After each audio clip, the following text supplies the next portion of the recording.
জানো তো, মানুষকে অপমান করার একটা লিমিট থাকে, আর সেই লিমিটটাই ভিডিওটা দেখলে বোঝা যায় যে কতখানি ক্রস করে গেছে। ये हमको पढ़ने का बहुत रील मोटिवेशन भेजता था और ये 30 साल का हो गया है और आज ये डोमिनोज वाला बन चुका है। এই যে ভিডিওটা দেখছো, ভিডিওটাতে একটা পিৎজা ডেলিভারি বয় রয়েছে। সেই ছেলেটা একটা সময় খুব ভালো পড়াশোনা হয়েছিল, এবং এই যে মেয়েটা ভিডিও বানাচ্ছে তাকে অনেক স্টাডি মোটিভেশন দিত, তাকে বলতো যে ভালো করে পড়াশোনা কর, লাইফে বড় কিছু করবি বা সামথিং, এই ধরনের মোটিভেশন দিত বেসিক্যালি। অ্যান্ড সেই মেয়েটাই আজকে দাঁড়িয়ে এই ছেলেটাকে এক্সপোজ করছে, এটা বলে যে সে এখন পিৎজা ডেলিভারি বয় হয়ে গেছে, 30 বছর বয়স হয়ে গেছে, কি করলো লাইফে।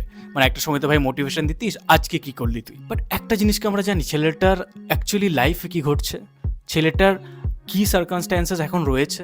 হতে পারে ছেলেটা কোনো জব করতো, সেখান থেকে সে লে অফ হয়ে গেছে, অথবা ফ্যামিলির এমন কোনো ক্রাইসিস এসছে যে ক্রাইসিসটার জন্য তাকে পিৎজা ডেলিভারির মতো কাজ করতে হচ্ছে।